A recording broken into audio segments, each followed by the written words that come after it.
अस्सलामुअलैकुम दोस्तों and welcome back to my channel Irfan Islamic TV. तो प्यारे दोस्तों, हम उम्मीद करते हैं कि आप सब खैरियत से होंगे। हमारी दुआ है कि अल्लाह ताला आप सबको अपने हिफ्ज़ो ईमान में रखे। तो प्यारे दोस्तों, आज हम बात करने जा रहे हैं सीरतुल नबवी के एपिसोड नंबर 1 पर। तो प्यारे दोस्तों, आप सबसे रिक्वेस्ट है कि अगर आप हमारी ये वीडियो फर्स्ट टाइम देख रहे हैं तो सबसे पहले हमारे चैनल को सब्सक्राइब कर दें, साथ बेल आइकन के बटन को प्रेस कर दें ताकि हर फ्यूचर में नई आने वाली वीडियो का नोटिफिकेशन सबसे पहले पहुंच सके आप तक। प्यारे दोस्तों, वीडियो का अनवान है जमजम की खुदाई। हज़रत इब्राहीम अलैहिस्सलाम के बेटे हज़रत इस्माइल अलैहिस्सलाम, इनके 12 बेटे थे। इनकी नस्ल इस कदर हुई कि मक्का मुकरमा में ना समा सकी और जो पूरे हजाज में फैल गई। इनके एक बेटे कदीर की औलाद में इरफान पैदा हुए। इरफान के बेटे मौद और पोते का नाम नज़र था। नज़र की 4 बेटे थे, इनमें से एक का नाम मसर था। नसर की नस्ल में से कुरैश बिन मालिक पैदा हुए। ये फहर बिन मालिक भी कहलाए। कुरैश की औलाद बहुत हुई। इनकी औलाद मुख्तलिफ कबीलों में बट गई और इनकी औलाद में से किसी ने इक़्तिदार हासिल किया और किसी के आगे 3 बेटे हुए। इनमें से एक अब्दुल मनाफ थे, जिनकी अगली नस्ल में से हाशिम पैदा हुए। हाशिम ने मदीने के एक सरदार की लड़की से शादी की। इनके यहाँ एक लड़का पैदा हुआ। इनका नाम शैब रखा गया।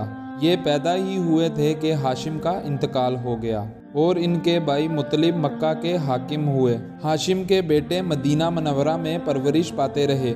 जब मुतलिब को मालूम हो गया कि वो जवान हो गए हैं तो भतीजे को लेने के लिए खुद मदीने गए। इसे लेकर मक्का मुकरमा पहुँचे तो लोगों ने ख्याल किया कि ये नौजवान इनका ग़ुलाम है। मुतलिब ने लोगों को बताया, ये हाशिम का बेटा और मेरा भतीजा है।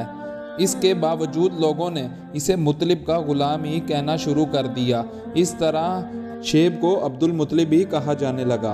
अब्दुल मुतलिब के यहाँ अबू तालिब, हमज़ा, अब्बास, अबू लहब, हारिस, ज़ुबैर, सरार और अब्दुर्रहमान पैदा हुए। इनके बेटे अब्दुल्ला से हमारे नबी सल्लल्लाहु अलैहि वसल्लम पैदा हुए।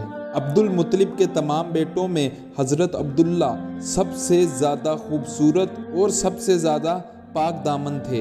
अब्दुल मुतलिब को ख्वाब में जमजम का कुआं खोदने का हुक्म दिया गया, यानी हज़रत इस्माइल अलैहिस्सलाम का कुआं। इस कुएं को खोदो। जहरम के सरदार मसास ने ये कुआं पाड़ दिया था। कबीला जहरम के लोग इस ज़माने में मक्का के सरदार थे, बैतुल्लाह की निगरान थे। इन्होंने बैतुल्लाह की बेहुरमती शुरू कर दी थी। इनके सरदार मसास बिन उमरा थे।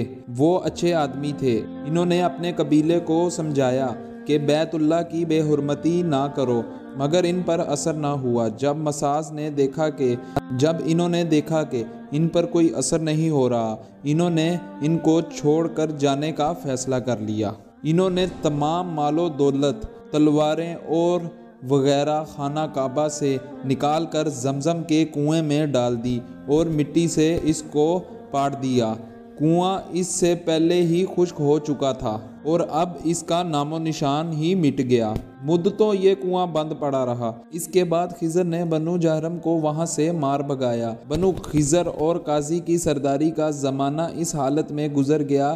कुआं बंद रहा यहाँ तक कि काजी के बाद अब्दुल मुतलिब का ज़माना आ गया। इन्होंने ख्वाब में देखा। ख्वाब में इन्हें जमजम के कुएं की जगह दिखाई गई और इसको खोदने का हुक्म दिया गया। तो प्यारे दोस्तों, सीरतुल नबवी पर हम लोग कुछ पार्ट्स बना रहे हैं जो कि हम एक वीडियो पे बयान नहीं कर सकते थे क्योंकि एक वीडियो बहुत लंबी हो जानी थी। इस वजह से हम ये कुछ पार्ट्स पे मुश्तमिल कर रहे हैं जो डेली रूटीन में वीडियोस अपलोड किया करेंगे।